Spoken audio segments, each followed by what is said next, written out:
Phaedrus. Persons of the dialogue. Socrates, Phaedrus. Scene. Under a plane tree, by the banks of the Ilissus. My dear Phaedrus, whence come you, and whither are you going? I come from Lysias the son of Cephalus, and I am going to take a walk outside the wall, for I have been sitting with him the whole morning. And our common friend Acumenus tells me that it is much more refreshing to walk in the open air than to be shut up in a cloister. There he is right. Lysias, then, I suppose, was in the town? Yes, he was staying with Epicrates, here at the house of Mauritius, that house which is near the temple of Olympian Zeus. And how did he entertain you? Can I be wrong in supposing that Lysias gave you a feast of discourse? You shall hear if you can spare time to accompany me. And should I not deem the conversation of you and Lysias a thing of higher import, as I may say in the words of Pindar, than any business? Will you go on? And will you go on with the narration? My tale, Socrates, is one of your sort, for love was the theme which occupied us love after a fashion. Lysias has been writing about a fair youth who was being tempted, but not by a lover, and this was the point. He ingeniously proved that the non-lover should be accepted rather than the lover. Oh, that is noble of him. I wish that he would say the poor man rather than the rich, and the old man rather than the young one. Then he would meet the case of me, and of many a man. His words would be quite refreshing, and he would be a public benefactor. For my part, I do so long to hear his speech, that if you walk all the way to Megara, and when you have reached the wall come back, as Herodotus recommends, without going in, I will keep you company. What do you mean, my good Socrates? How can you imagine that my unpracticed memory can do justice to an elaborate work, which the greatest rhetorician of the age spent a long time in composing? Indeed, I cannot. I would give a great deal if I could. I believe that I know Phaedrus about as well as I know myself, and I am very sure that the speech of Lysias was repeated to him, not once only, but again and again. He insisted on hearing it many times over, and Lysias was very willing to gratify him. At last, when nothing else would do, he got hold of the book and looked at what he most wanted to see. This occupied him during the whole morning. And then, when he was tired with sitting, he went out to take a walk, not until, by the dog, as I believe, he had simply learned by heart the entire discourse, unless it was unusually long, and he went to a place outside the wall that he might practice his lesson. There he saw a certain lover of discourse who had a similar weakness. He saw and rejoiced. Now, thought he, I shall have a partner in my revels. And he invited him to come and walk with him. But when the lover of discourse begged that he would repeat the tale, he gave himself airs and said, No, I cannot, as if he were indisposed, although if the hearer had refused, he would sooner or later have been compelled by him to listen whether he would or no. Therefore, Phaedrus, bid him do at once what he will soon do whether bidden or not. I see that you will not let me off until I speak in some fashion or other. Verily, therefore, my best plan is to speak as I best can. A very true remark, that of yours. I will do as I say. But believe me, Socrates, I did not learn the very words, oh no. Nevertheless, I have a general notion of what he said, and will give you a summary of the points in which the lover differed from the non-lover. Let me begin at the beginning. Yes, my sweet one, but you must first of all show what you have in your left hand under your cloak, for that roll, as I suspect, is the actual discourse. Now, much as I love you, I would not have you suppose that I am going to have your memory exercised at my expense if you have Lysias himself here. Enough. I see that I have no hope of practicing my art upon you. But if I am to read, where would you please to sit? Let us turn aside and go by the Ilissus. We will sit down at some quiet spot. I am fortunate in not having my sandals, and as you never have any, I think that we may go along the brook and cool our feet in the water. This will be the easiest way, and at midday and in the summer is far from being unpleasant. Lead on, and look out for a place in which we can sit down. Do you see the tallest plane tree in the distance? Yes. There is shade and gentle breezes, and grass on which we may either sit or lie down. Move forward. I should like to know, Socrates, whether the place is not somewhere here at which Boreas is said to have carried off Orithyia from the banks of the Ilissus. Such is the tradition. And is this the exact spot? The little stream is delightfully clear and bright. I can fancy that there might be maidens playing near. I believe that the spot is not exactly here, but about a quarter of a mile lower down, where you cross to the temple of Artemis, and there is, I think, some sort of an altar of Boreas at the place. I have never noticed it, but I beseech you to tell me, Socrates, do you believe this tale? The wise are doubtful, and I should not be singular if, like them, I too doubted.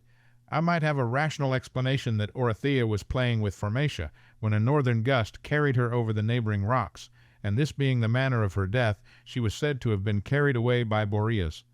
There is a discrepancy, however, about the locality. According to another version of the story, she was taken from Areopagus, and not from this place. Now I quite acknowledge that these allegories are very nice, but he is not to be envied who has to invent them. Much labor and ingenuity will be required of him, and when he has once begun, he must go on and rehabilitate hippocentaurs and chimeras dire. Gorgons and winged steeds flow in apace, and numberless other inconceivable and portentous natures. And if he is skeptical about them, and would fain reduce them one after another to the rules of probability, this sort of crude philosophy will take up a great deal of time. Now I have no leisure for such inquiries. Shall I tell you why? I must first know myself, as the Delphian inscription says. To be curious about that which is not my concern, while I am still in ignorance of my own self, would be ridiculous. And therefore I bid farewell to all this. The common opinion is enough for me. For, as I was saying, I want to know not about this, but about myself. Am I a monster more complicated and swollen with passion than the serpent Typho, or a creature of a gentler and simpler sort, to whom nature has given a diviner and lowlier destiny?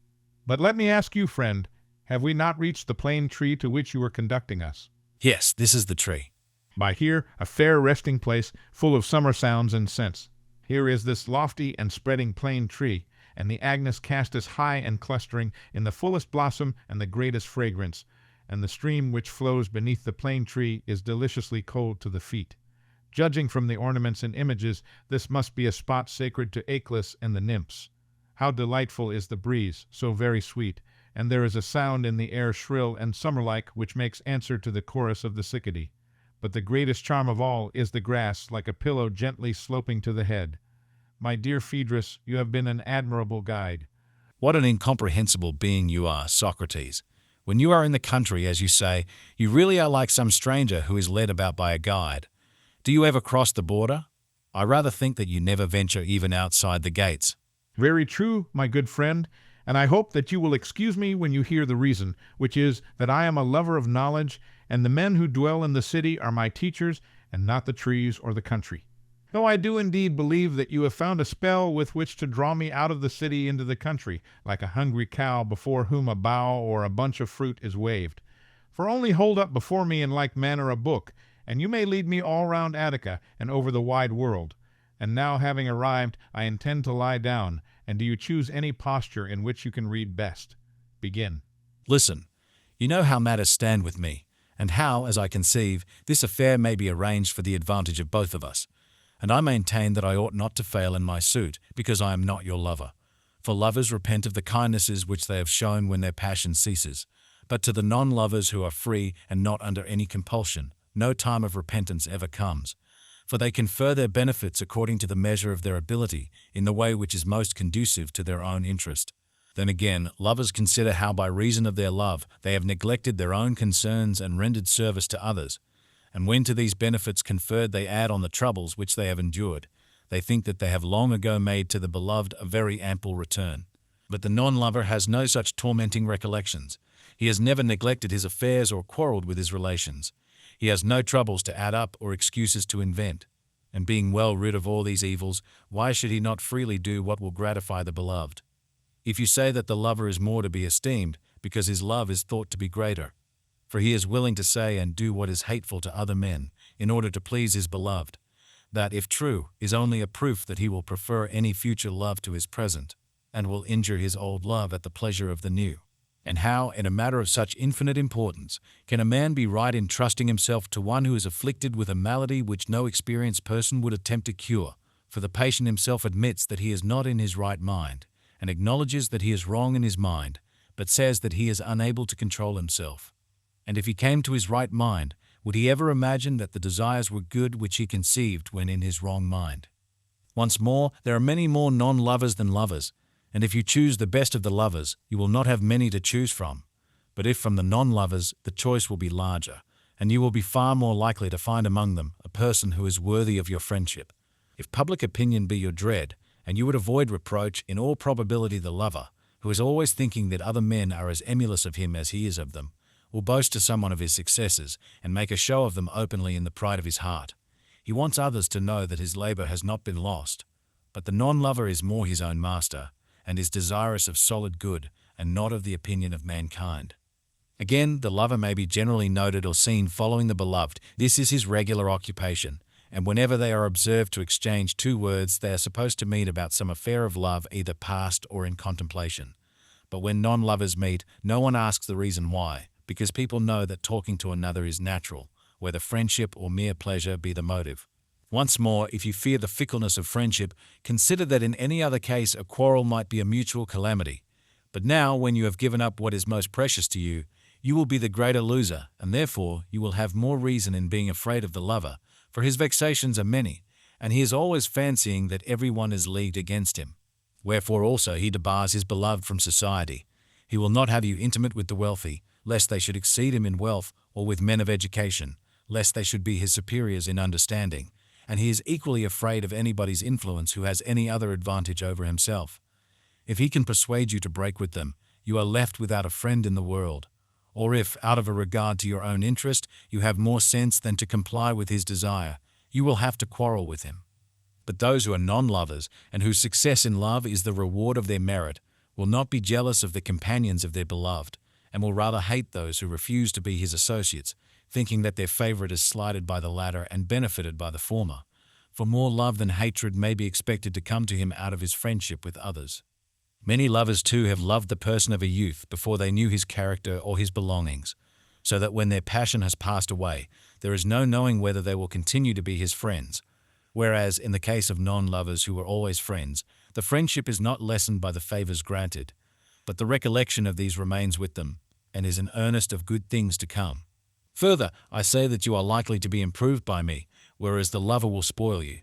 For they praise your words and actions in a wrong way, partly because they are afraid of offending you, and also their judgment is weakened by passion.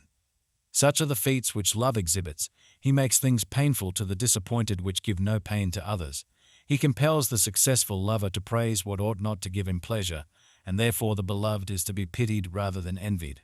But if you listen to me in the first place, I, in my intercourse with you, shall not merely regard present enjoyment, but also future advantage, being not mastered by love, but my own master, nor for small causes taking violent dislikes, but even when the cause is great, slowly laying up little wrath. Unintentional offences I shall forgive, and intentional ones I shall try to prevent, and these are the marks of a friendship which will last. Do you think that a lover only can be a firm friend? Reflect. If this were true, we should set small value on sons or fathers or mothers, nor should we ever have loyal friends, for our love of them arises not from passion, but from other associations. Further, if we ought to shower favors on those who are the most eager suitors on that principle, we ought always to do good, not to the most virtuous, but to the most needy, for they are the persons who will be most relieved, and will therefore be the most grateful. And when you make a feast, you should invite not your friend, but the beggar and the empty soul, for they will love you and attend you, and come about your doors, and will be the best pleased and the most grateful, and will invoke many a blessing on your head. Yet surely you ought not to be granting favors to those who besiege you with prayer, but to those who are best able to reward you, nor to the lover only, but to those who are worthy of love, nor to those who will enjoy the bloom of your youth, but to those who will share their possessions with you in age, nor to those who, having succeeded, will glory in their success to others, but to those who will be modest and tell no tales, nor to those who care about you for a moment only, but to those who will continue your friends through life, nor to those who, when their passion is over, will pick a quarrel with you, but rather to those who, when the charm of youth has left you, will show their own virtue. Remember what I have said, and consider yet this further point. Friends admonish the lover under the idea that his way of life is bad, but no one of his kindred ever yet censured the non-lover, or thought that he was ill-advised about his own interests. Perhaps you will ask me whether I propose that you should indulge every non-lover. To which I reply that not even the lover would advise you to indulge all lovers, for the indiscriminate favor is less esteemed by the rational recipient, and less easily hidden by him who would escape the censure of the world. Now love ought to be for the advantage of both parties, and for the injury of neither. I believe that I have said enough, but if there is anything more which you desire, or which in your opinion needs to be supplied, ask and I will answer. Now, Socrates, what do you think? Is not the discourse excellent, more especially in the matter of the language? Yes, quite admirable. The effect on me was ravishing. And this I owe to you, Phaedrus, for I observed you while reading to be in an ecstasy, and thinking that you are more experienced in these matters than I am, I followed your example, and like you, my divine darling, I became inspired with a frenzy. Indeed, you are pleased to be merry. Do you mean that I am not in earnest? Now don't talk in that way, Socrates, but let me have your real opinion. I adjure you by Zeus, the god of friendship, to tell me whether you think that any Hellene could have said more or spoken better on the same subject. Well, but are you and I expected to praise the sentiments of the author, or only the clearness and roundness and finish and tournure of the language? As to the first, I willingly submit to your better judgment, for I am not worthy to form an opinion, having only attended to the rhetorical manner, and I was doubting whether this could have been defended even by Lysias himself. I thought, though I speak under correction, that he repeated himself 2 or 3 times, either from want of words or from want of pains. And also, he appeared to me ostentatiously to exult in showing how well he could say the same thing in 2 or 3 ways. Nonsense, Socrates. What you call repetition was the especial merit of the speech, for he omitted no topic of which the subject rightly allowed, and I do not think that anyone could have spoken better or more exhaustively. There I cannot go along with you. Ancient sages, men and women, who have spoken and written of these things, would rise up in judgment against me, if out of complacence I assented to you. Who are they, and where did you hear anything better than this? I am sure that I must have heard, but at this moment I do not remember from whom.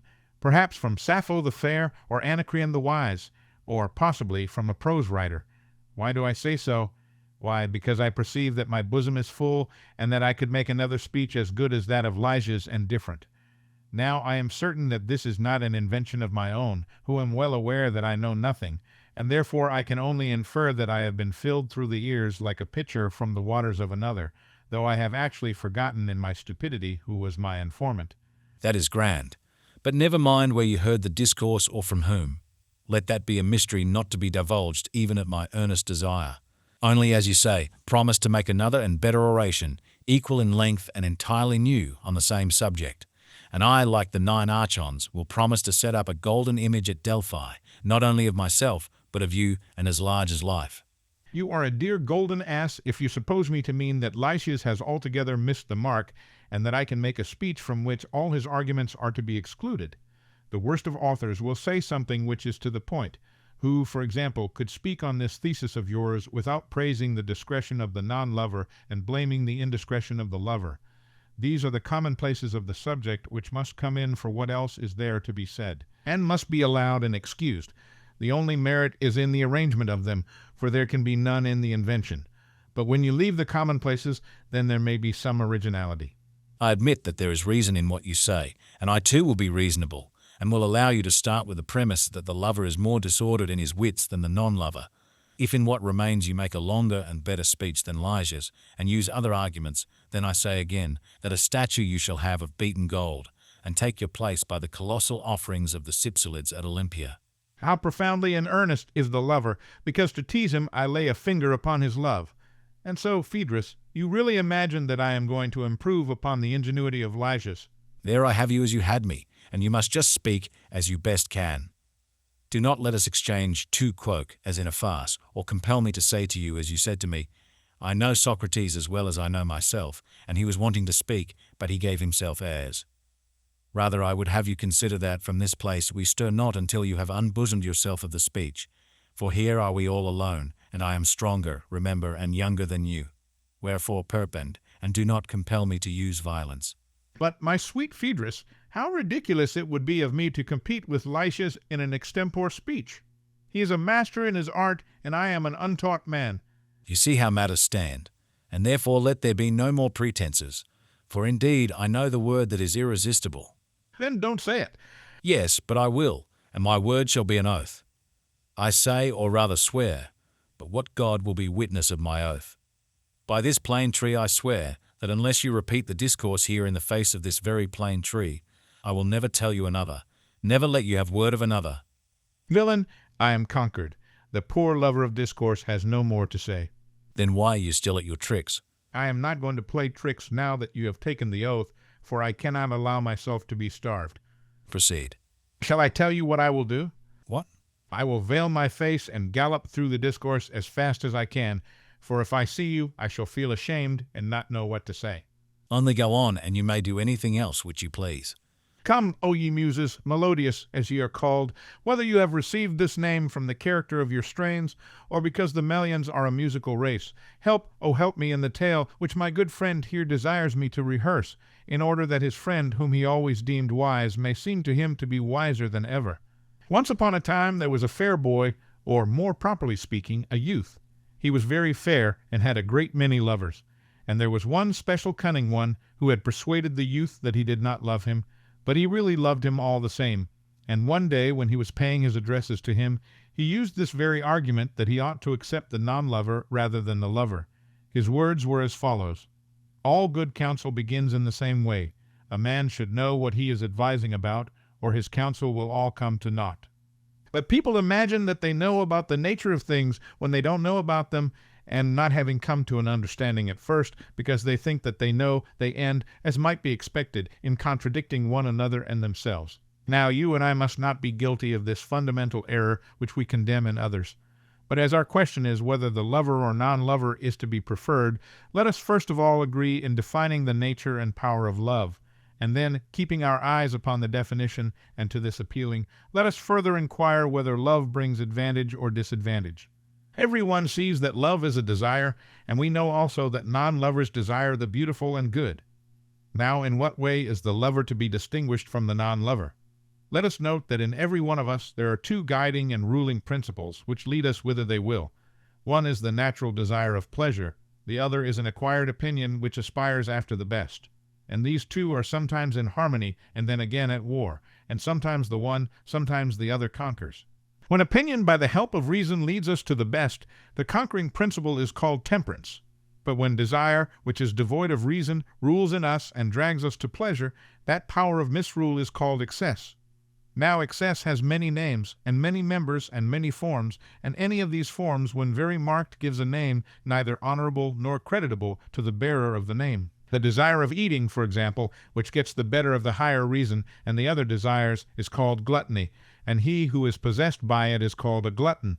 The tyrannical desire of drink, which inclines the possessor of the desire to drink, has a name which is only too obvious, and there can be as little doubt by what name any other appetite of the same family would be called. It will be the name of that which happens to be dominant. And now I think that you will perceive the drift of my discourse.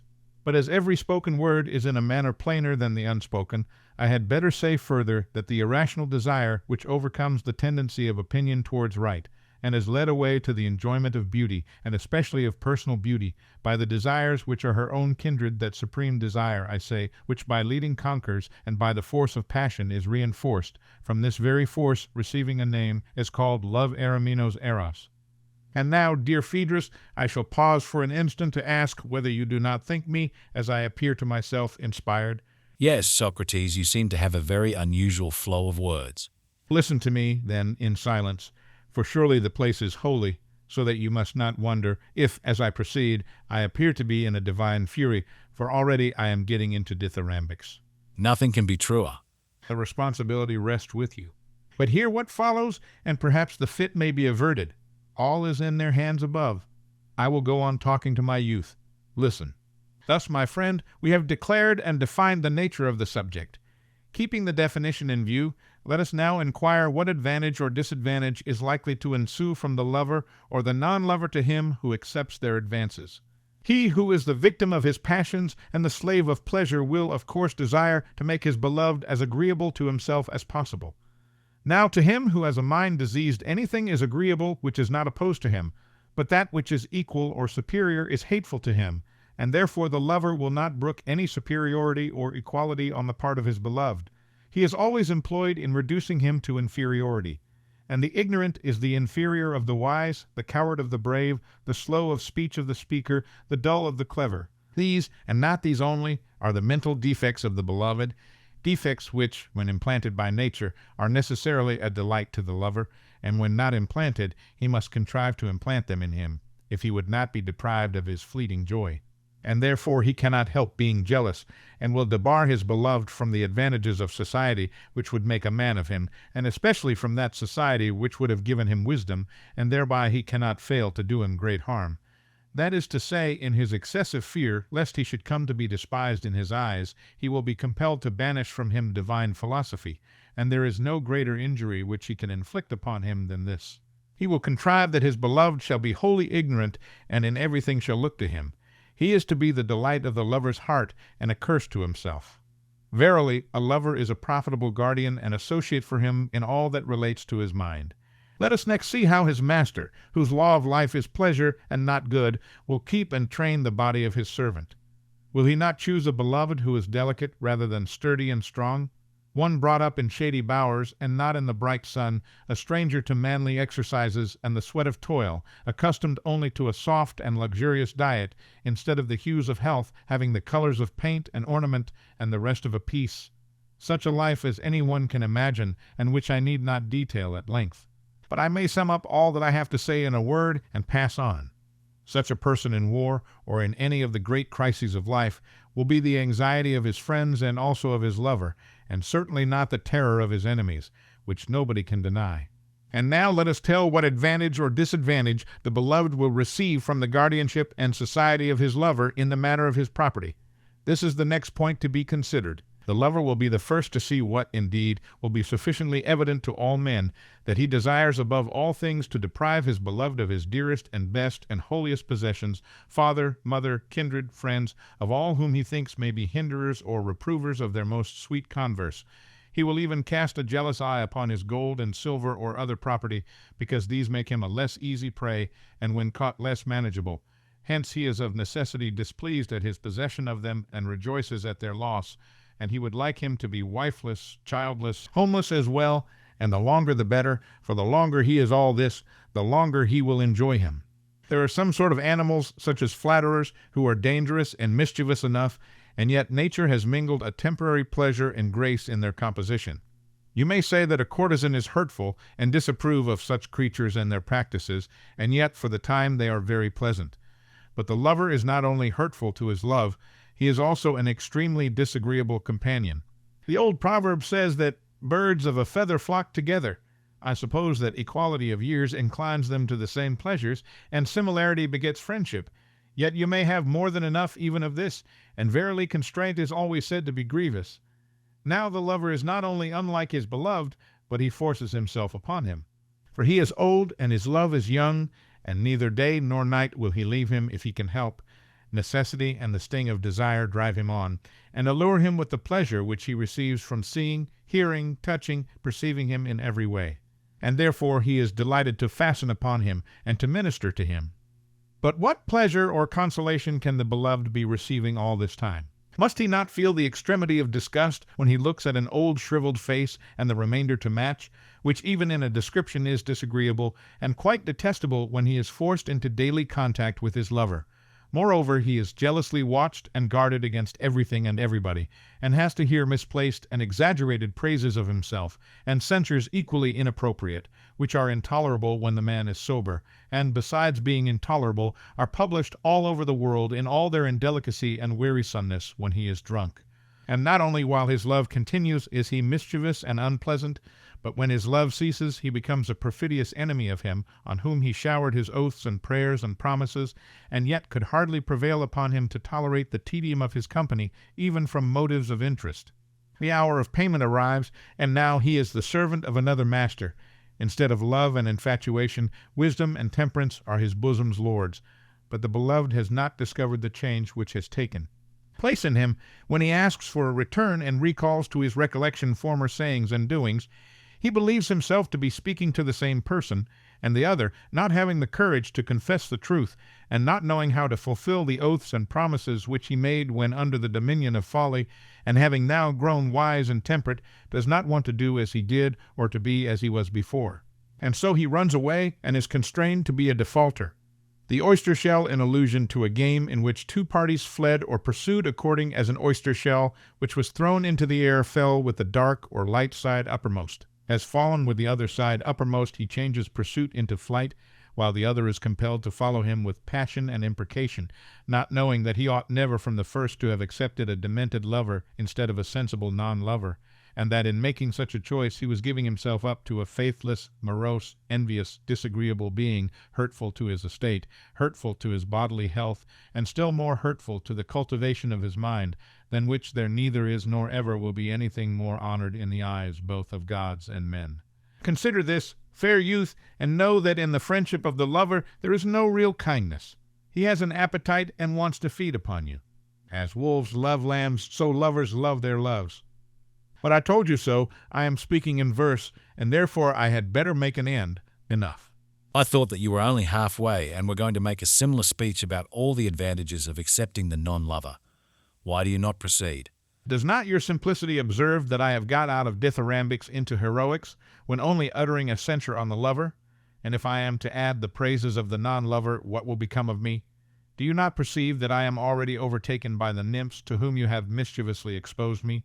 And therefore I will only add that the non-lover has all the advantages in which the lover is accused of being deficient. And now I will say no more. There has been enough of both of them. Leaving the tale to its fate, I will cross the river and make the best of my way home, lest a worse thing be inflicted upon me by you. Not yet, Socrates. Not until the heat of the day has passed. Do you not see that the hour is almost noon? There is the midday sun standing still, as people say, in the meridian. Let us rather stay and talk over what has been said, and then return in the cool. Your love of discourse, Phaedrus, is superhuman, simply marvelous, and I do not believe that there is any one of your contemporaries who has either made, or in one way or another has compelled others to make an equal number of speeches. I would accept Simmias the Theban, but all the rest are far behind you. And now I do verily believe that you have been the cause of another. That is good news. But what do you mean? I mean to say that as I was about to cross the stream, the usual sign was given to me, that sign which always forbids, but never bids, me to do anything which I am going to do. And I thought that I heard a voice saying in my ear that I had been guilty of impiety, and that I must not go away until I had made an atonement. Now I am a diviner, though not a very good one, but I have enough religion for my own use, as you might say of a bad writer, his writing is good enough for him, and I am beginning to see that I was in error. Oh, my friend, how prophetic is the human soul! At the time I had a sort of misgiving, and like Ibycus, I was troubled. I feared that I might be buying honor from men at the price of sinning against the gods. Now I recognize my error. What error? That was a dreadful speech which you brought with you, and you made me utter one as bad. How so? It was foolish, I say, to a certain extent, impious. Can anything be more dreadful? Nothing, if the speech was really such as you describe. Well, and is not Eros the son of Aphrodite and a god? So men say. But that was not acknowledged by Lysias in his speech, nor by you in that other speech which you by a charm drew from my lips. For if love be, as he surely is, a divinity, he cannot be evil. Yet this was the error of both the speeches. There was also a simplicity about them which was refreshing, having no truth or honesty in them. Nevertheless they pretended to be something, hoping to succeed in deceiving the mannikins of earth and gain celebrity among them. Wherefore I must have a purgation. And I bethink me of an ancient purgation of mythological error, which was devised not by Homer, for he never had the wit to discover why he was blind, but by Stesichorus, who was a philosopher and knew the reason why, and therefore when he lost his eyes, for that was the penalty which was inflicted upon him for reviling the lovely Helen, he at once purged himself, and the purgation was a recantation, which began thus: False is that word of mine, the truth is that thou didst not embark in ships, nor ever go to the walls of Troy. And when he had completed his poem, which is called The Recantation, immediately his sight returned to him. Now I will be wiser than either Stesichorus or Homer, in that I am going to make my recantation for reviling love before I suffer. And this I will attempt, not as before, veiled and ashamed, but with forehead bold and bare. Nothing could be more agreeable to me than to hear you say so. Only think, my good Phaedrus, what an utter want of delicacy was shown in the two discourses. I mean in my own, and in that which you recited out of the book.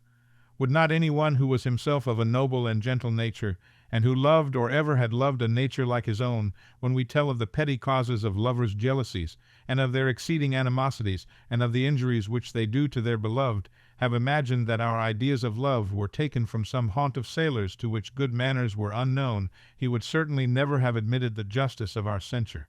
I dare say, Ness. Therefore, because I blush at the thought of this person, and also because I am afraid of love himself, I desire to wash the brine out of my ears with water from the spring, And I would counsel Lysias not to delay, but to write another discourse, which shall prove that, ceteris paribus, the lover ought to be accepted rather than the non-lover. Be assured that he shall. You shall speak the praises of the lover, and Lysias shall be compelled by me to write another discourse on the same theme. You will be true to your nature in that, and therefore I believe you. Speak and fear not. But where is the fair youth whom I was addressing before, and who ought to listen now? Lest, if he hear me not, he should accept a non-lover before he knows what he is doing. He is close at hand and always at your service.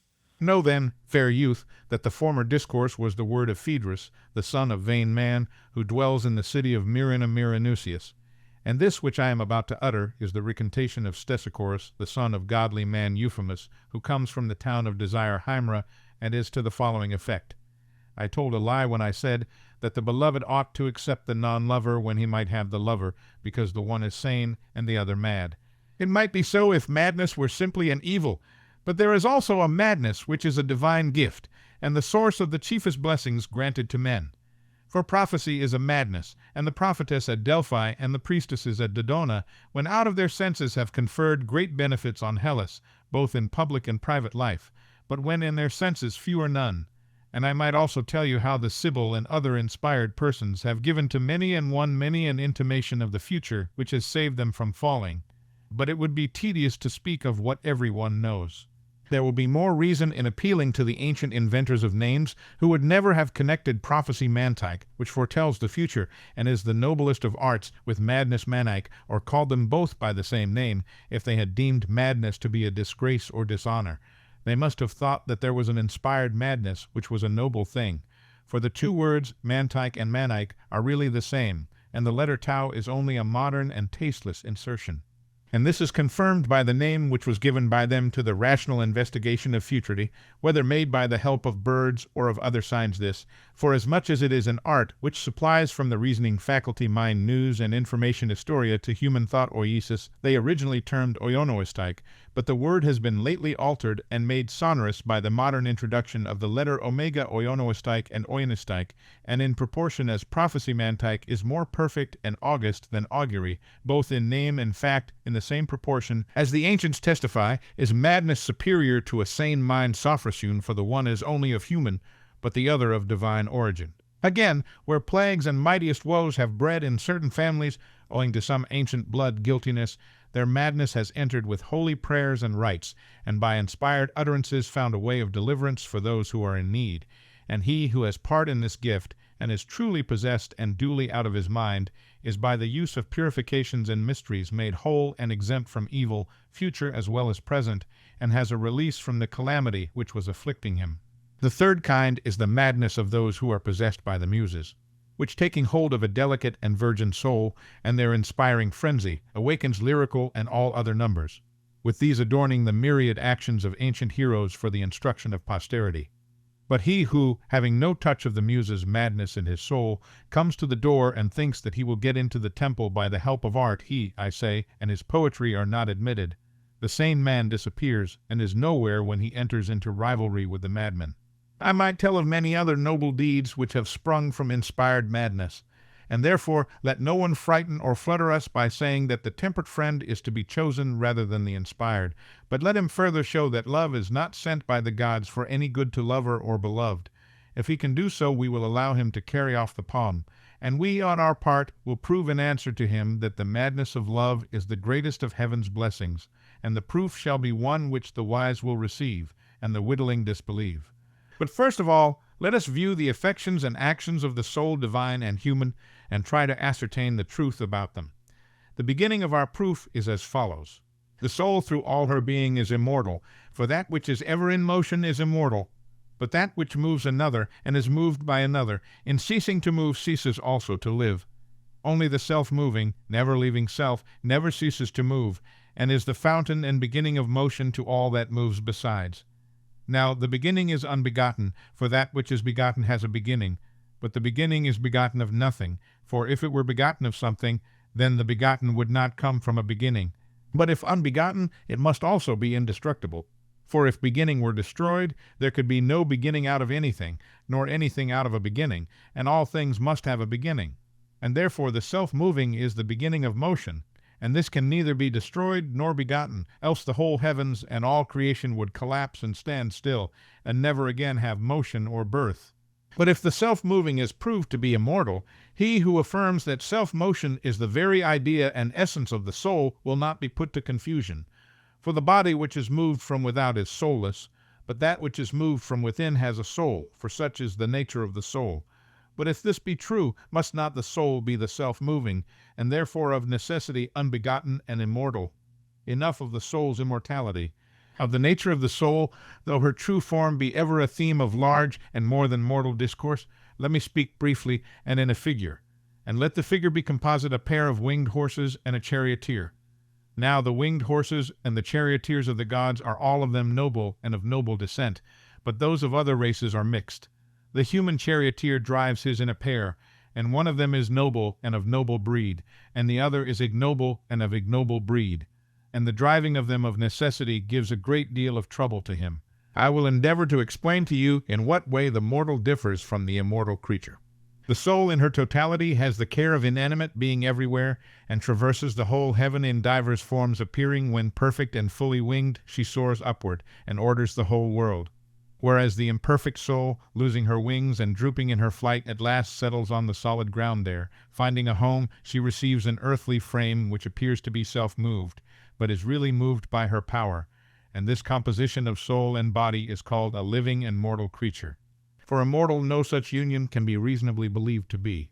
Although fancy, not having seen nor surely known the nature of God, may imagine an immortal creature having both a body and also a soul which are united throughout all time. Let that, however, be as God wills, and be spoken of acceptably to him. And now let us ask the reason why the soul loses her wings. The wing is the corporeal element which is most akin to the divine, and which by nature tends to soar aloft and carry that which gravitates downwards into the upper region, which is the habitation of the gods. The divine is beauty, wisdom, goodness, and the like, and by these the wing of the soul is nourished and grows apace. But when fed upon evil and foulness, and the opposite of good, wastes and falls away.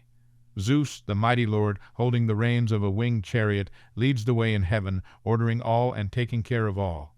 And there follows him the array of gods and demigods, marshaled in 11 bands. Hestia alone abides at home in the house of heaven. Of the rest they who are reckoned among the princely 12 march in their appointed order. They see many blessed sights in the inner heaven, and there are many ways to and fro, along which the blessed gods are passing, every one doing his own work. He may follow who will and can, for jealousy has no place in the celestial choir. But when they go to banquet and festival, then they move up the steep to the top of the vault of heaven. The chariots of the gods and even poise, obeying the rein, glide rapidly. But the others labor, for the vicious steed goes heavily, weighing down the charioteer to the earth when his steed has not been thoroughly trained, and this is the hour of agony and extremest conflict for the soul. For the immortals, when they are at the end of their course, go forth and stand upon the outside of heaven, and the revolution of the spheres carries them round, and they behold the things beyond. But of the heaven which is above the heavens, what earthly poet ever did or ever will sing worthily, it is such as I will describe, for I must dare to speak the truth, when truth is my theme. There abides the very being with which true knowledge is concerned, the colorless, formless, intangible essence, visible only to mind, the pilot of the soul.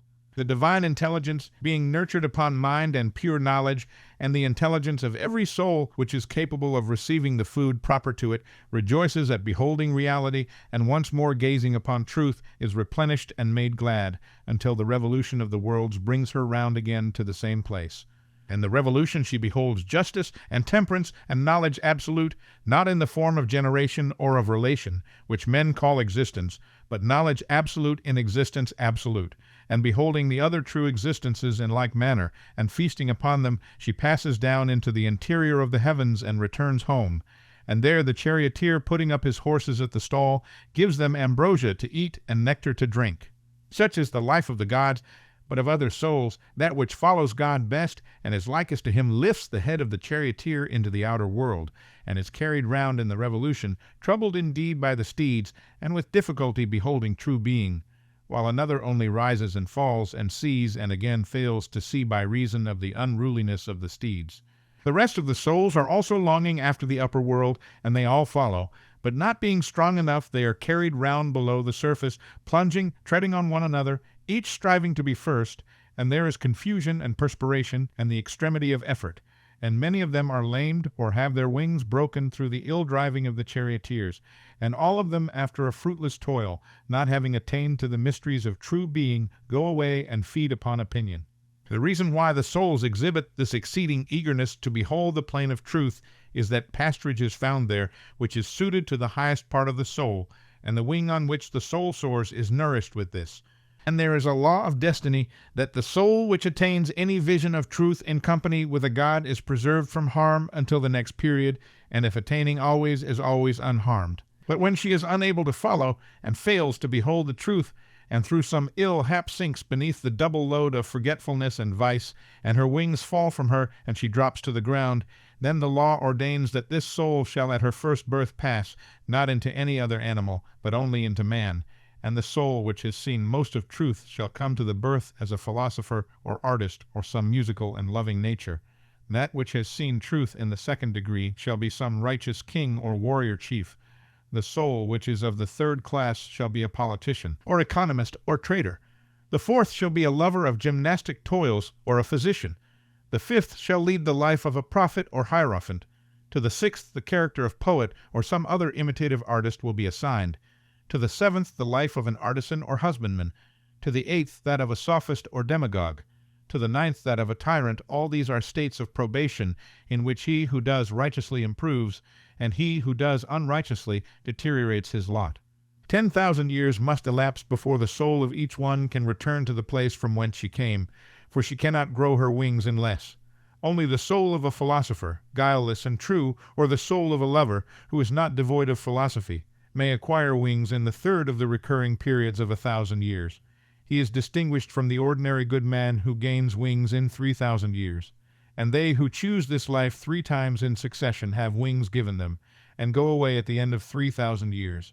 But the others, the philosopher alone, is not subject to judgment crises, for he has never lost the vision of truth. Receive judgment when they have completed their first life, and after the judgment they go, some of them to the houses of correction which are under the earth, and are punished, others to some place in heaven, whither they are lightly borne by justice, and there they live in a manner worthy of the life which they led here when in the form of men. And at the end of the first 1,000 years the good souls and also the evil souls both come to draw lots and choose their second life, and they may take any which they please. The soul of a man may pass into the life of a beast, or from the beast return again into the man. But the soul which has never seen the truth will not pass into the human form. For a man must have intelligence of universals, and be able to proceed from the many particulars of sense to one conception of reason. This is the recollection of those things which our soul once saw, while following God, when regardless of that which we now call being, she raised her head up towards the true being. And therefore the mind of the philosopher alone has wings, and this is just, for he is always, according to the measure of his abilities, clinging in recollection to those things in which God abides, and in beholding which he is what he is. And he who employs aright these memories is ever being initiated into perfect mysteries, and alone becomes truly perfect. But as he forgets earthly interest and is wrapped in the divine, the vulgar deem him mad and rebuke him. They do not see that he is inspired.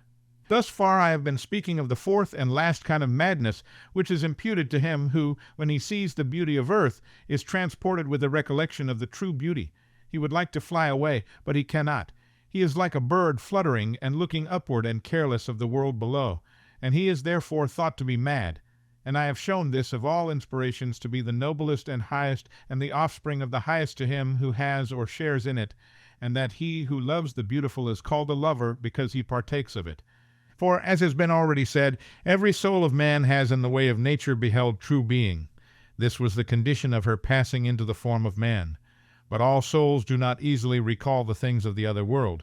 They may have seen them for a short time only, or they may have been unfortunate in their earthly lot, and having had their hearts turned to unrighteousness through some corrupting influence, they may have lost the memory of the holy things which once they saw.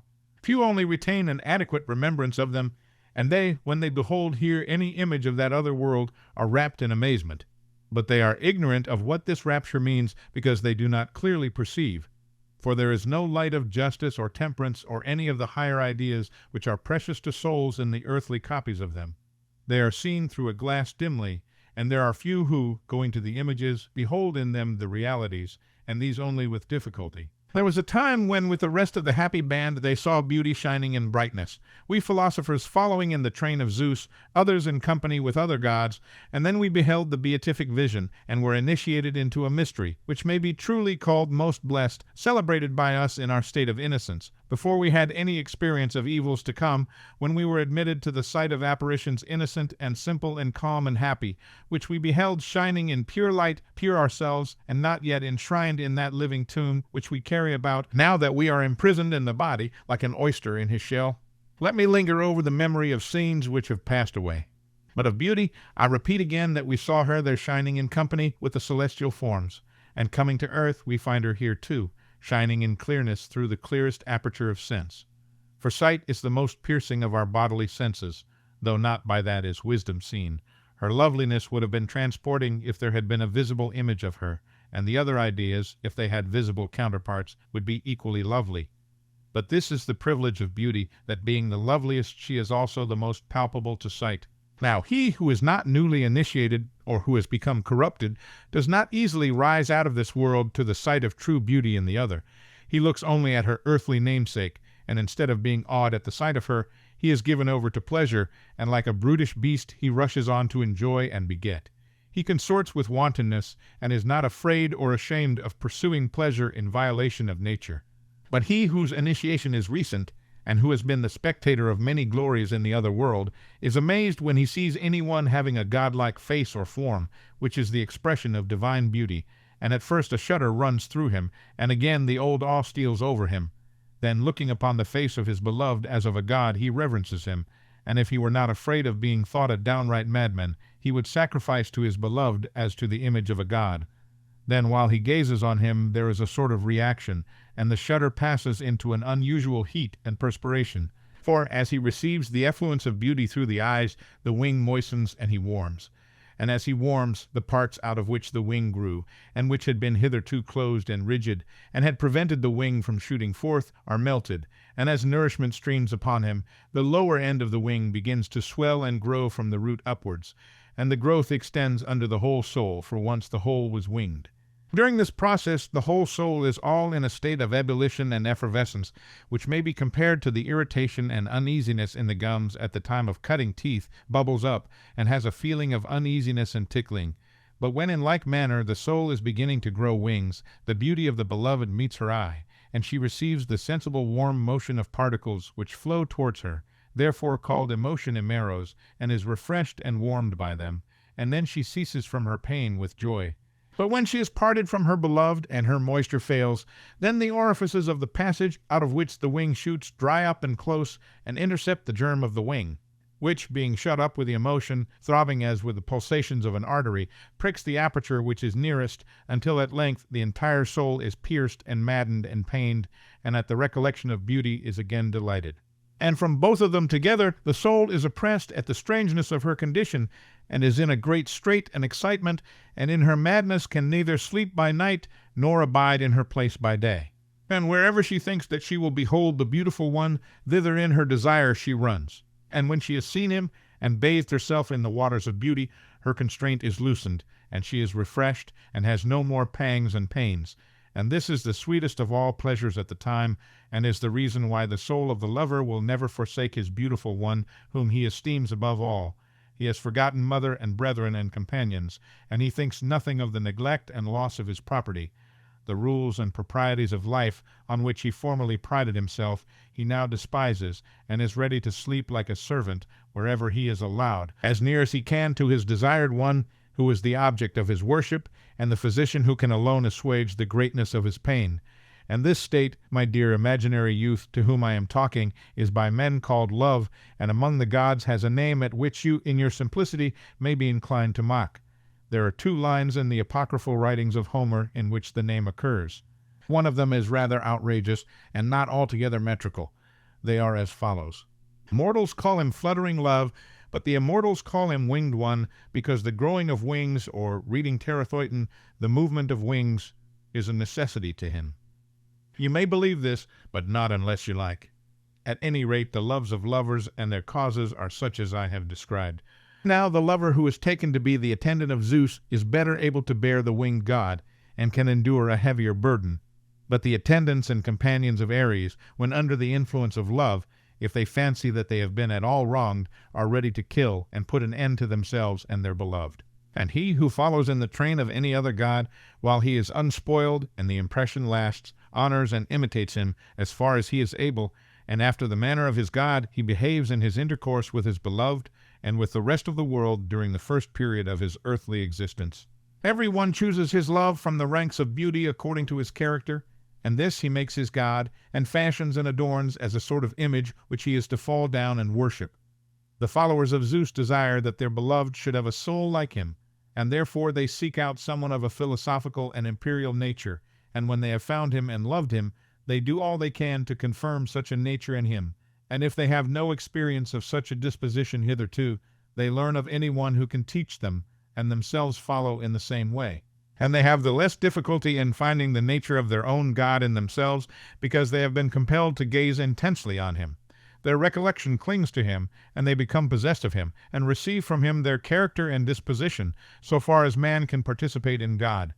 The qualities of their God they attribute to the beloved, wherefore they love him all the more, and if, like the Bacchic nymphs, they draw inspiration from Zeus, they pour out their own fountain upon him, wanting to make him as like as possible to their own God. But those who are the followers of here seek a royal love, and when they have found him they do just the same with him. And in like manner the followers of Apollo, and of every other god walking in the ways of their God, seek a love who is to be made like him whom they serve, and when they have found him, they themselves imitate their God, and persuade their love to do the same, and educate him into the manner and nature of the God as far as they each can. For no feelings of envy or jealousy are entertained by them towards their beloved, but they do their utmost to create in him the greatest likeness of themselves and of the God whom they honor. Thus fair and blissful to the beloved is the desire of the inspired lover, and the initiation of which I speak into the mysteries of true love, if he be captured by the lover and their purpose is effected. Now the beloved is taken captive in the following manner. As I said at the beginning of this tale, I divided each soul into 3 two-horses and a charioteer, and one of the horses was good and the other bad. The division may remain, but I have not yet explained in what the goodness or badness of either consists, and to that I will now proceed. The right-hand horse is upright and cleanly made. He has a lofty neck and an aquiline nose. His color is white, and his eyes dark. He is a lover of honor and modesty and temperance, and the follower of true glory. He needs no touch of the whip, but is guided by word and admonition only. The other is a crooked lumbering animal, put together anyhow. He has a short, thick neck. He is flat-faced and of a dark color, with gray eyes and blood-red complexion, or with gray and blood-shot eyes. The mate of insolence and pride, shag-eared and deaf, hardly yielding to whip and spur. Now when the charioteer beholds the vision of love, and has his whole soul warmed through sense, and is full of the prickings and ticklings of desire, the obedient steed, then as always under the government of shame, refrains from leaping on the beloved. But the other, heedless of the pricks and of the blows of the whip, plunges and runs away, giving all manner of trouble to his companion and the charioteer, whom he forces to approach the beloved and to remember the joys of love. They at first indignantly oppose him, and will not be urged on to do terrible and unlawful deeds, but at last, when he persists in plaguing them, they yield and agree to do as he bids them. And now they are at the spot, and behold the flashing beauty of the beloved, which when the charioteer sees, his memory is carried to the true beauty, whom he beholds in company with modesty like an image placed upon a holy pedestal. He sees her, but he is afraid and falls backwards in adoration, and by his fall is compelled to pull back the reins with such violence as to bring both the steeds on their haunches, the one willing and unresisting, the unruly one very unwilling. And when they have gone back a little, the one is overcome with shame and wonder, and his whole soul is bathed in perspiration.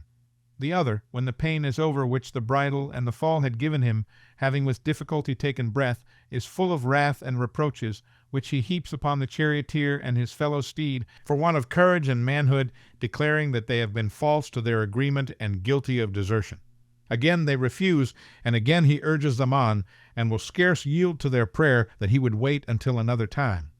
When the appointed hour comes, they make as if they had forgotten, and he reminds them, fighting and neighing and dragging them on, until at length he on the same thoughts intent forces them to draw near again. and when they are near he stoops his head and puts up his tail, and takes the bit in his teeth and pulls shamelessly. Then the charioteer is worse off than ever. He falls back like a racer at the barrier, and with a still more violent wrench drags the bit out of the teeth of the wild steed, and covers his abusive tongue and jaws with blood, and forces his legs and haunches to the ground, and punishes him sorely. And when this has happened several times, and the villain has ceased from his wanton way, he is tamed and humbled, and follows the will of the charioteer. And when he sees the beautiful one, he is ready to die of fear. And from that time forward the soul of the lover follows the beloved in modesty and holy fear.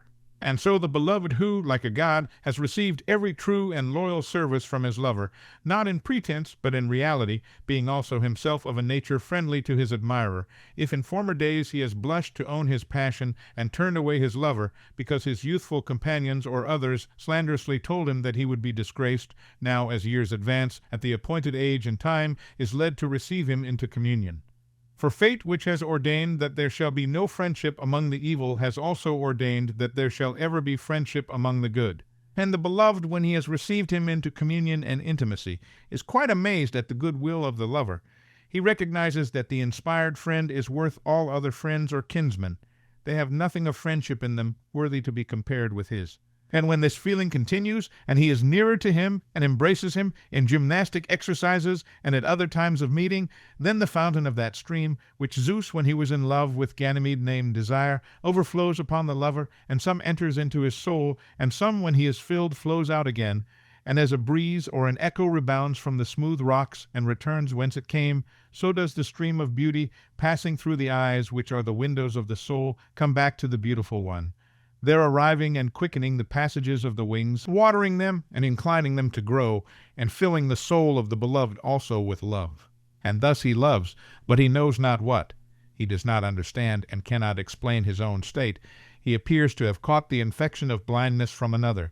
The lover is his mirror in whom he is beholding himself, but he is not aware of this. When he is with the lover, both cease from their pain, but when he is away, then he longs as he has longed for, and has love's image, love for love Anteros lodging in his breast, which he calls and believes to be not love but friendship only, and his desire is as the desire of the other, but weaker. He wants to see him, touch him, kiss him, embrace him, and probably not long afterwards his desire is accomplished. When they meet, the wanton steed of the lover has a word to say to the charioteer. He would like to have a little pleasure in return for many pains, but the wanton steed of the beloved says not a word, for he is bursting with passion which he understands not. He throws his arms round the lover and embraces him as his dearest friend, and when they are side by side, he is not in a state in which he can refuse the lover anything, if he ask him, although his fellow steed and the charioteer oppose him with the arguments of shame and reason. After this, their happiness depends upon their self-control. If the better elements of the mind which lead to order and philosophy prevail, then they pass their life here in happiness and harmony, masters of themselves, and orderly enslaving the vicious and emancipating the virtuous elements of the soul, and when the end comes, they are light and winged for flight, having conquered in one of the three heavenly or truly Olympian victories. Nor can human discipline or divine inspiration confer any greater blessing on man than this. If, on the other hand, they leave philosophy and lead the lower life of ambition, then probably, after wine or in some other careless hour, the two wanton animals take the two souls when off their guard and bring them together, and they accomplish that desire of their hearts which to the many is bliss. And this having once enjoyed, they continue to enjoy, yet rarely because they have not the approval of the whole soul. They too are dear, but not so dear to one another as the others, either at the time of their love or afterwards. They consider that they have given and taken from each other the most sacred pledges, and they may not break them and fall into enmity. At last they pass out of the body unwinged, but eager to soar, and thus obtain no mean reward of love and madness. For those who have once begun the heavenward pilgrimage may not go down again to darkness and the journey beneath the earth, but they live in light always, happy companions in their pilgrimage, and when the time comes at which they receive their wings, they have the same plumage because of their love. Thus great are the heavenly blessings which the friendship of a lover will confer upon you, my youth, whereas the attachment of the non-lover, which is alloyed with a worldly prudence, and has worldly and niggardly ways of doling out benefits, will breed in your soul those vulgar qualities which the populace applaud, will send you bowling round the earth during a period of 9,000 years, and leave you a fool in the world below. And thus, dear Eros, I have made and paid my recantation as well and as fairly as I could, more especially in the matter of the poetical figures which I was compelled to use because Phaedrus would have them. And now forgive the past, and accept the present, and be gracious and merciful to me, and do not in thine anger deprive me of sight, or take from me the art of love which thou hast given me, but grant that I may be yet more esteemed in the eyes of the fair. And if Phaedrus or I myself said anything rude in our first speeches, blame Lysias, who is the father of the brat, and let us have no more of his progeny.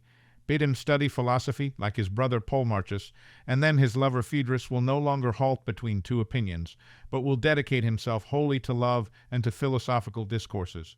I join in the prayer, Socrates, and say with you, if this be for my good, may your words come to pass. But why did you make your second oration so much finer than the first? I wonder why, and I begin to be afraid that I shall lose conceit of Lysias, and that he will appear tame in comparison, even if he be willing to put another as fine and as long as yours into the field, which I doubt. For quite lately one of your politicians was abusing him on this very account, and called him a speech-writer again and again, so that a feeling of pride may probably induce him to give up writing speeches. What a very amusing notion! But I think, my young man, that you are much mistaken in your friend if you imagine that he is frightened at a little noise, and possibly you think that his assailant was in earnest. I thought, Socrates, that he was, and you are aware that the greatest and most influential statesmen are ashamed of writing speeches and leaving them in a written form, lest they should be called sophists by posterity. You seem to be unconscious, Phaedrus, that the sweet elbow, a proverb like the grapes are sour, applied to pleasures which cannot be had, meaning sweet things which, like the elbow, are out of the reach of the mouth. The promised pleasure turns out to be a long and tedious affair. Of the proverb is really the long arm of the Nile. And you appear to be equally unaware of the fact that this sweet elbow of theirs is also a long arm. For there is nothing of which our great politicians are so fond as of writing speeches and bequeathing them to posterity, and they add their admirers' names at the top of the writing, out of gratitude to them. What do you mean? I do not understand. Why, do you not know that when a politician writes, he begins with the names of his approvers? How so? Why, he begins in this manner: be it enacted by the Senate, the people, or both, on the motion of a certain person, who is our author. And so, putting on a serious face, he proceeds to display his own wisdom to his admirers in what is often a long and tedious composition. Now, what is that sort of thing but a regular piece of authorship? True. And if the law is finally approved, then the author leaves the theater in high delight. But if the law is rejected, and he is done out of his speech-making and not thought good enough to write, then he and his party are in mourning. Very true. So far are they from despising, or rather so highly do they value the practice of writing. No doubt. And when the king or orator has the power, as Lycurgus or Solon or Darius had, of attaining an immortality or authorship in a state, is he not thought by posterity when they see his compositions, and does he not think himself, while he is yet alive, to be a god? Very true. Then do you think that any one of this class, however ill-disposed, would reproach Lysias with being an author? Not upon your view, for according to you he would be casting a slur upon his own favorite pursuit. Any one may see that there is no disgrace in the mere fact of writing. Certainly not. The disgrace begins when a man writes not well, but badly. Clearly. And what is well and what is badly need we ask Lysias or any other poet or orator who ever wrote or will write either a political or any other work, in meter or out of meter, poet or prose writer, to teach us this. Need we? For what should a man live if not for the pleasures of discourse? Surely not for the sake of bodily pleasures, which almost always have previous pain as a condition of them, and therefore are rightly called slavish. There is time enough, and I believe that the grasshoppers chirruping after their manner in the heat of the sun over our heads are talking to one another and looking down at us. What would they say if they saw that we, like the many, are not conversing, but slumbering at midday, lulled by their voices, too indolent to think? Would they not have a right to laugh at us? They might imagine that we were slaves, who, coming to rest at a place of resort of theirs, like sheep lie asleep at noon around the well. But if they see us discoursing, and like Odysseus sailing past them, deaf to their siren voices, they may perhaps, out of respect, give us of the gifts which they receive from the gods, that they may impart them to men. What gifts do you mean? I never heard of any. A lover of music like yourself ought surely to have heard the story of the grasshoppers, who are said to have been human beings in an age before the Muses. And when the Muses came and song appeared, they were ravished with delight. and singing always, never thought of eating and drinking, until at last in their forgetfulness they died. And now they live again in the grasshoppers, and this is the return which the Muses make to them. They neither hunger nor thirst, but from the hour of their birth are always singing, and never eating or drinking. And when they die, they go and inform the Muses in heaven, who honors them on earth. They win the love of Terpsichore for the dancers by their report of them, of Erato for the lovers, and of the other Muses for those who do them honor, according to the several ways of honoring them, of Calliope the eldest muse, and of Urania, who is next to her, for the philosophers, of whose music the grasshoppers make report to them. For these are the Muses who are chiefly concerned with heaven and thought, divine as well as human, and they have the sweetest utterance. For many reasons, then, we ought always to talk, and not to sleep at midday. Let us talk. Shall we discuss the rules of writing and speech as we were proposing? Very good. In good speaking, should not the mind of the speaker know the truth of the matter about which he is going to speak? And yet, Socrates, I have heard that he who would be an orator has nothing to do with true justice, but only with that which is likely to be approved by the many who sit in judgment, nor with the truly good or honourable, but only with opinion about them, and that from opinion comes persuasion, and not from the truth. The words of the wise are not to be set aside, for there is probably something in them, and therefore the meaning of this saying is not hastily to be dismissed. Very true. Let us put the matter thus. Suppose that I persuaded you to buy a horse and go to the wars. Neither of us knew what a horse was like, but I knew that you believed a horse to be of tame animals, the one which has the longest ears. That would be ridiculous. There is something more ridiculous coming.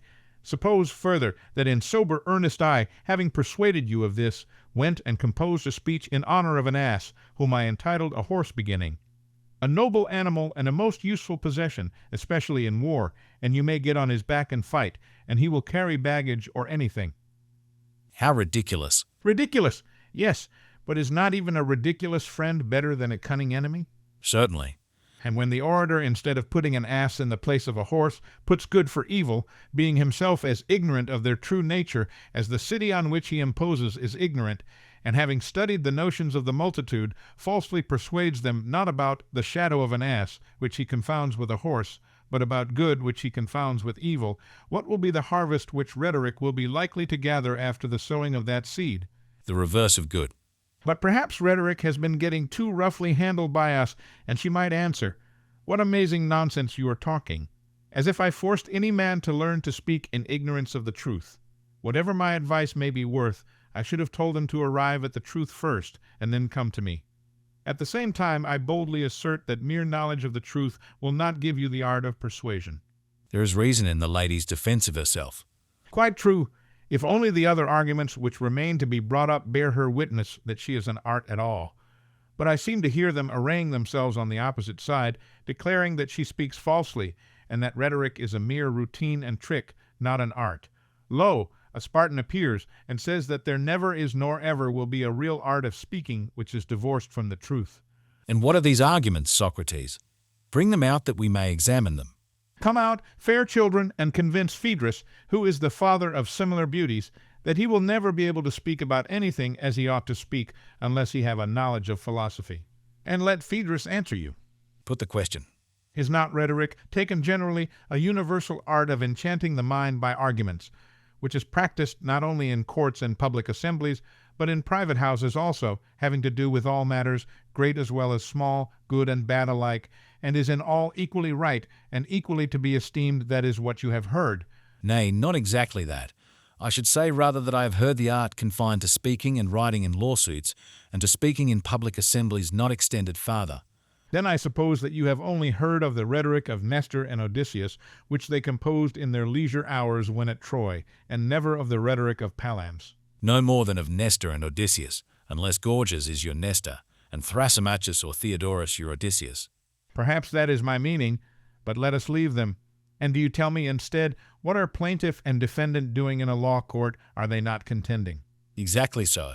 About the just and unjust that is the matter in dispute. Yes. And a professor of the art will make the same thing appear to the same persons to be at one time just at another time, if he is so inclined to be unjust. Exactly. And when he speaks in the assembly, he will make the same things seem good to the city at one time, and at another time the reverse of good. That is true. Have we not heard of the Eleatic Palamid Zeno, who has an art of speaking by which he makes the same things appear to his hearers like and unlike, one and many, at rest and in motion. Very true. The art of disputation, then, is not confined to the courts and the assembly, but is one and the same in every use of language. This is the art, if there be such an art, which is able to find a likeness of everything to which a likeness can be found, and draws into the light of day the likenesses and disguises which are used by others. How do you mean? Let me put the matter thus. When will there be more chance of deception, when the difference is large or small? When the difference is small. And you will be less likely to be discovered in passing by degrees into the other extreme than when you go all at once. Of course. He, then, who would deceive others, and not be deceived, must exactly know the real likenesses and differences of things. He must. And if he is ignorant of the true nature of any subject, how can he detect the greater or less degree of likeness in other things to that of which, by the hypothesis, he is ignorant? He cannot. And when men are deceived and their notions are at variance with realities, it is clear that the error slips in through resemblances. Yes, that is the way. Then he who would be a master of the art must understand the real nature of everything, or he will never know either how to make the gradual departure from truth into the opposite of truth, which is effected by the help of resemblances, or how to avoid it. He will not. He then, who being ignorant of the truth aims at appearances, will only attain an art of rhetoric which is ridiculous and is not an art at all. That may be expected. Shall I propose that we look for examples of art and one of art, according to our notion of them, in the speech of Lysias which you have in your hand, and in my own speech? Nothing could be better, and indeed I think that our previous argument has been too abstract and wanting in illustrations. Yes. And the two speeches happen to afford a very good example of the way in which the speaker who knows the truth may, without any serious purpose, steal away the hearts of his hearers. This piece of good fortune I attribute to the local deities, and perhaps the prophets of the Muses who are singing over our heads may have imparted their inspiration to me, for I do not imagine that I have any rhetorical art of my own. Granted, if you will only please to get on. Suppose that you read me the first words of Lysias' speech. You know how matters stand with me, and how, as I conceive, they might be arranged for our common interest, and I maintain that I ought not to fail in my suit, because I am not your lover. For lovers repent. Enough. Now, shall I point out the rhetorical error of those words? Yes. Everyone is aware that about some things we are agreed, whereas about other things we differ. I think that I understand you, but will you explain yourself? When anyone speaks of iron and silver, is not the same thing present in the minds of all? Certainly. But when anyone speaks of justice and goodness, we part company and are at odds with one another and with ourselves. Precisely. Then in some things we agree, but not in others. That is true. In which are we more likely to be deceived, and in which has rhetoric the greater power? Clearly in the uncertain class. Then the rhetorician ought to make a regular division and acquire a distinct notion of both classes, as well of that in which the many err, as of that in which they do not err. He who made such a distinction would have an excellent principle. Yes, and in the next place he must have a keen eye for the observation of particulars in speaking, and not make a mistake about the class to which they are to be referred. Certainly. Now, to which class does love belong, to the debatable or to the undisputed class? To the debatable, clearly. For if not, do you think that love would have allowed you to say as you did, that he is an evil both to the lover and the beloved, and also the greatest possible good? Capital. But will you tell me whether I defined love at the beginning of my speech? For having been in an ecstasy, I cannot well remember. Yes, indeed, that you did, and no mistake. Then I perceived that the nymphs of Achelous and Pan, the son of Hermes, who inspired me, were far better rhetoricians than Lysias, the son of Cephalus. Alas, how inferior to them he is! But perhaps I am mistaken, and Lysias at the commencement of his lover's speech did insist on our supposing love to be something or other which he fancied him to be, and according to this model he fashioned and framed the remainder of his discourse. Suppose we read his beginning over again. If you please, but you will not find what you want. Read, that I may have his exact words. You know how matters stand with me, and how, as I conceive, they might be arranged for our common interest. And I maintain I ought not to fail in my suit, because I am not your lover, for lovers repent of the kindnesses which they have shown when their love is over. Here he appears to have done just the reverse of what he ought, for he has begun at the end, and is swimming on his back through the flood to the place of starting. His address to the fair youth begins where the lover would have ended. Am I not right, sweet Phaedrus? Yes, indeed, Socrates. He does begin at the end. Then, as to the other topics, are they not thrown down anyhow? Is there any principle in them? Why should the next topic follow next in order, or any other topic? I cannot help fancying in my ignorance that he wrote off boldly just what came into his head, but I dare say that you would recognize a rhetorical necessity in the succession of the several parts of the composition. You have too good an opinion of me if you think that I have any such insight into his principles of composition. At any rate, you will allow that every discourse ought to be a living creature, having a body of its own and a head and feet. There should be a middle, beginning, and end, adapted to one another and to the whole. Certainly. Can this be said of the discourse of Lysias? See whether you can find any more connection in his words than in the epitaph which is said by some to have been inscribed on the grave of Midas the Phrygian. What is there remarkable in the epitaph? It is as follows. I am a maiden of bronze and lie on the tomb of Midas. So long as water flows and tall trees grow, so long here on this spot by his sad tomb abiding, I shall declare to passers by that Midas sleeps below. Now, in this rhyme, whether a line comes first or comes last, as you will perceive, makes no difference. You're making fun of that oration of ours. Well, I will say no more about your friend's speech, lest I should give offense to you, although I think that it might furnish many other examples of what a man ought rather to avoid. But I will proceed to the other speech, which, as I think, is also suggestive to students of rhetoric. In what way? The two speeches, as you may remember, were unlike. The one argued that the lover and the other that the non-lover ought to be accepted. And right manfully. You should rather say madly, and madness was the argument of them, for, as I said, love is a madness. Yes. And of madness there were two kinds, one produced by human infirmity, the other was a divine release of the soul from the yoke of custom and convention. True. The divine madness was subdivided into four kinds, prophetic, initiatory, poetic, erotic, having four gods presiding over them. The first was the inspiration of Apollo, the second that of Dionysus, the third that of the Muses, the fourth that of Aphrodite and Eros. In the description of the last kind of madness, which was also said to be the best, we spoke of the affection of love in a figure, into which we introduced a tolerably credible and possibly true though partly erring myth, which was also a hymn in honor of love, who is your lord and also mine, Phaedrus, and the guardian of fair children, and to him we sung the hymn in measured and solemn strain.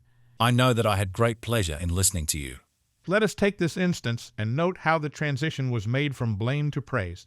What do you mean? I mean to say that the composition was mostly playful. Yet in these chance fancies of the hour were involved two principles of which we should be too glad to have a clearer description if art could give us one. What are they? First, the comprehension of scattered particulars in one idea, as in our definition of love, which whether true or false certainly gave clearness and consistency to the discourse. The speaker should define his several notions and so make his meaning clear. What is the other principle, Socrates? The second principle is that of division into species according to the natural formation, where the joint is not breaking any part as a bad carver might. Just as our two discourses alike assumed, first of all, a single form of unreason, and then, as the body which from being one becomes double and may be divided into a left side and right side, each having parts right and left of the same name, after this manner, the speaker proceeded to divide the parts of the left side, and did not desist until he found in them an evil or left-handed love, which he justly reviled. And the other discourse leading us to the madness which lay on the right side, found another love, also having the same name, but divine, which the speaker held up before us and applauded, and affirmed to be the author of the greatest benefits. Most true. I am myself a great lover of these processes of division and generalization. They help me to speak and to think, and if I find any man who is able to see a one and many in nature, him I follow, and walk in his footsteps as if he were a god. And those who have this art I have hitherto been in the habit of calling dialecticians, but God knows whether the name is right or not. And I should like to know what name you would give to your or to Lysias' disciples, and whether this may not be that famous art of rhetoric which Thrasymachus and others teach and practice. Skillful speakers they are, and impart their skill to any who is willing to make kings of them and to bring gifts to them. Yes, they are royal men, but their art is not the same with the art of those whom you call, and rightly, in my opinion, dialecticians. Still, we are in the dark about rhetoric. What do you mean? The remains of it, if there be anything remaining which can be brought under rules of art, must be a fine thing, and at any rate is not to be despised by you and me. But how much is left? There is a great deal surely to be found in books of rhetoric. Yes, thank you for reminding me. There is the exordium, showing how the speech should begin, if I remember rightly. That is what you mean the niceties of the art. Yes. Then follows the statement of facts, and upon that witnesses. Thirdly, proofs. Fourthly, probabilities are to come. The great Byzantine word-maker also speaks, if I am not mistaken, of confirmation and further confirmation. You mean the excellent Theodorus? Yes, and he tells how refutation or further refutation is to be managed, whether in accusation or defense. I ought also to mention the illustrious Parian Evenus, who first invented insinuations and indirect praises, and also indirect censures, which according to some he put into verse to help the memory.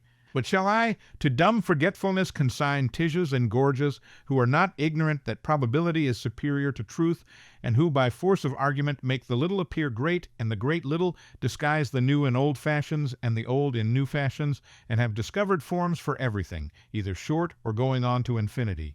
I remember Prodicus laughing when I told him of this. He said that he had himself discovered the true rule of art, which was to be neither long nor short, but of a convenient length. Well done, Prodicus. Then there is Hippias the Elean stranger, who probably agrees with him. Yes. And there is also Polus, who has treasuries of diplosiology and nomology and iconology, and who teaches in them the names of which Licinius made him a present. They were to give a polish. Had not Protagoras something of the same sort? Yes, rules of correct diction and many other fine precepts. For the sorrows of a poor old man, or any other pathetic case, no one is better than the Chalcedonian giant.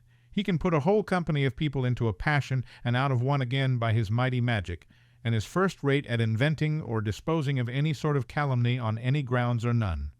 All of them agree in asserting that a speech should end in a recapitulation, though they do not all agree to use the same word. You mean that there should be a summing up of the arguments in order to remind the hearers of them? I have now said all that I have to say of the art of rhetoric. Have you anything to add? Not much. Nothing very important. Leave the unimportant, and let us bring the really important question into the light of day, which is, what power has this art of rhetoric, and when? A very great power in public meetings. It has. But I should like to know whether you have the same feeling as I have about the rhetoricians. To me there seem to be a great many holes in their web. Give an example. I will.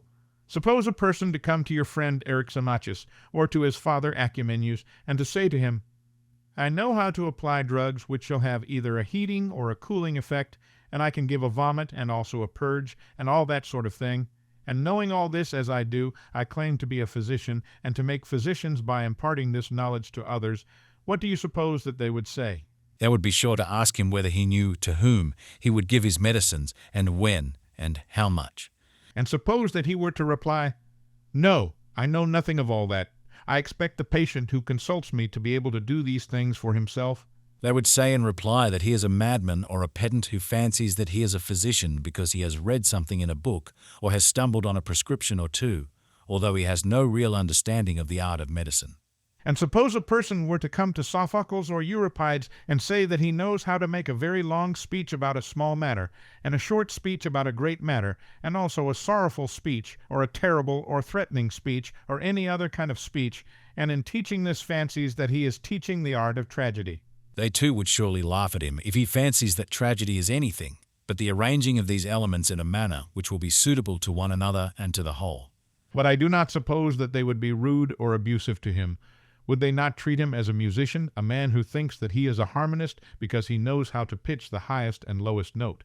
Happening to meet such an one, he would not say to him savagely, Fool, you are mad. But like a musician, in a gentle and harmonious tone of voice, he would answer, My good friend, he who would be a harmonist must certainly know this, and yet he may understand nothing of harmony if he has not got beyond your stage of knowledge, for you only know the preliminaries of harmony and not harmony itself. Very true. And will not Sophocles say to the display of the would-be tragedian that this is not tragedy, but the preliminaries of tragedy? And will not Acumenus say the same of medicine to the would-be physician? Quite true. And if Adrastus the mellifluous or Pericles heard of these wonderful arts, brachyllogies and iconologies, and all the hard names which we have been endeavoring to draw into the light of day, what would they say? Instead of losing temper and applying uncomplimentary epithets, as you and I have been doing, to the authors of such an imaginary art, their superior wisdom would rather censure us as well as them. Have a little patience, Phaedrus and Socrates, they would say. You should not be in such a passion with those who from some want of dialectical skill are unable to define the nature of rhetoric, and consequently suppose that they have found the art in the preliminary conditions of it, and when these have been taught by them to others, fancy that the whole art of rhetoric has been taught by them. But as to using the several instruments of the art effectively, or making the composition a whole, an application of it such as this is they regard as an easy thing which their disciples may make for themselves. I quite admit, Socrates, that the art of rhetoric which these men teach and of which they write is such as you described there. I agree with you. But I still want to know where and how the true art of rhetoric and persuasion is to be acquired. The perfection which is required of the finished orator is, or rather must be, like the perfection of anything else, partly given by nature, but may also be assisted by art. If you have the natural power and add to it knowledge and practice, you will be a distinguished speaker. If you fall short in either of these, you will be to that extent defective. But the art, as far as there is an art, of rhetoric does not lie in the direction of Lysias or Thrasymachus. In what direction, then? I conceive Pericles to have been the most accomplished of rhetoricians. What of that? All the great arts require discussion and high speculation about the truths of nature. Hence come loftiness of thought and completeness of execution. And this, as I conceive, was the quality which, in addition to his natural gifts, Pericles acquired from his intercourse with Anaxagoras, whom he happened to know.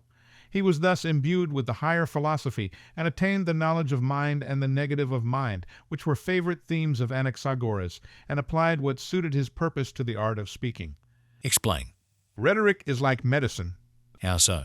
Why? Because medicine has to define the nature of the body and rhetoric of the soul if we would proceed, not empirically but scientifically, in the one case to impart health and strength by giving medicine and food, in the other to implant the conviction or virtue which you desire by the right application of words and training. Yes, Socrates, I suspect that you are right. And do you think that you can know the nature of the soul intelligently without knowing the nature of the whole? Hippocrates the Asclepiad says that the nature even of the body can only be understood as a whole. Yes, friend, and he was right. Still, we ought not to be content with the name of Hippocrates, but to examine and see whether his argument agrees with his conception of nature. I agree. Then consider what truth as well as Hippocrates says about this or about any other nature. Ought we not to consider first whether that which we wish to learn and to teach is a simple or multiform thing, and if simple, then to inquire what power it has of acting or being acted upon in relation to other things, and if multiform, then to number the forms, and see first in the case of one of them, and then in the case of all of them, what is that power of acting or being acted upon which makes each and all of them to be what they are. You may very likely be right, Socrates. The method which proceeds without analysis is like the groping of a blind man. Yet, surely, he who is an artist ought not to admit of a comparison with the blind or deaf. The rhetorician who teaches his pupil to speak scientifically will particularly set forth the nature of that being to which he addresses his speeches, and this I conceive to be the soul. Certainly. His whole effort is directed to the soul, for in that he seeks to produce conviction. Yes. Then clearly Thrasymachus or anyone else who teaches rhetoric in earnest will give an exact description of the nature of the soul, which will enable us to see whether she be single and same, or, like the body, multiform. That is what we should call showing the nature of the soul. Exactly. He will explain, secondly, the mode in which she acts or is acted upon. True. Thirdly, having classified men and speeches and their kinds and affections and adapted them to one another, he will tell the reasons of his arrangement, and show why one soul is persuaded by a particular form of argument and another not. You have hit upon a very good way. Yes, that is the true and only way in which any subject can be set forth or treated by rules of art, whether in speaking or writing. But the writers of the present day, at whose feet you have sat, craftily conceal the nature of the soul which they know quite well. Nor until they adopt our method of reading and writing can we admit that they write by rules of art. What is our method? I cannot give you the exact details, but I should like to tell you generally, as far as is in my power, how a man ought to proceed according to rules of art. Let me hear. Oratory is the art of enchanting the soul, and therefore he who would be an orator has to learn the differences of human souls. They are so many and of such a nature, and from them come the differences between man and man. Having proceeded thus far in his analysis, he will next divide speeches into their different classes. Such and such persons, he will say, are affected by this or that kind of speech in this or that way, and he will tell you why. The pupil must have a good theoretical notion of them first, and then he must have experience of them in actual life, and be able to follow them with all his senses about him, or he will never get beyond the precepts of his masters. But when he understands what persons are persuaded by what arguments, and sees the person about whom he was speaking in the abstract actually before him, and knows that it is he, and can say to himself, "This is the man, or this is the character who ought to have a certain argument applied to him in order to convince him of a certain opinion." He who knows all this, and knows also when he should speak and when he should refrain, and when he should use pithy sayings, pathetic appeals, sensational effects, and all the other modes of speech which he has learned, when I say he knows the times and seasons of all these things then, and not till then, he is a perfect master of his art. But if he fail in any of these points, whether in speaking or teaching or writing them, and yet declares that he speaks by rules of art, he who says, "I don't believe you," has the better of him. Well, the teacher will say, "Is this, Phaedrus and Socrates, your account of the so-called art of rhetoric, or am I to look for another?" He must take this, Socrates, for there is no possibility of another, and yet the creation of such an art is not easy. Very true, and therefore let us consider this matter in every light, and see whether we cannot find a shorter and easier road. There is no use in taking a long, rough, roundabout way if there be a shorter and easier one. And I wish that you would try and remember whether you have heard from Lysias or anyone else anything which might be of service to us. If trying would avail, then I might, but at the moment I can think of nothing. Suppose I tell you something which somebody who knows told me. Certainly. May not the wolf, as the proverb says, claim a hearing? Do you say what can be said for him? He will argue that there is no use in putting a solemn face on these matters, or in going round and round until you arrive at first principles. For, as I said at first, when the question is of justice and good, or is a question in which men are concerned who are just and good, either by nature or habit, he who would be a skillful rhetorician has no need of truth, for that in courts of law men literally care nothing about truth, but only about conviction. And this is based on probability, to which he who would be a skillful orator should therefore give his whole attention. And they say also that there are cases in which the actual facts, if they are improbable, ought to be withheld, and only the probabilities should be told either in accusation or defense, and that always in speaking the orator should keep probability in view, and say goodbye to the truth. And the observance of this principle throughout a speech furnishes the whole art. That is what the professors of rhetoric do actually say, Socrates. I have not forgotten that we have quite briefly touched upon this matter already. With them the point is all-important. I dare say that you are familiar with Titius. Does he not define probability to be that which the many think? Certainly he does. I believe that he has a clever and ingenious case of this sort. He supposes a feeble and valiant man to have assaulted a strong and cowardly one, and to have robbed him of his coat or of something or other. He is brought into court, and then Titius says that both parties should tell lies. The coward should say that he was assaulted by more men than one. The other should prove that they were alone, and should argue thus: "How could a weak man like me have assaulted a strong man like him?" The complainant will not like to confess his own cowardice, and will therefore invent some other lie, which his adversary will thus gain an opportunity of refuting. And there are other devices of the same kind which have a place in the system. Am I not right, Phaedrus? Certainly. Bless me, what a wonderfully mysterious art is this, which Titius or some other gentleman, in whatever name or country he rejoices, has discovered. Shall we say a word to him or not? What shall we say to him? Let us tell him that, before he appeared, you and I were saying that the probability of which he speaks was engendered in the minds of the many by the likeness of the truth, and we had just been affirming that he who knew the truth would always know best how to discover the resemblances of the truth. If he has anything else to say about the art of speaking, we should like to hear him.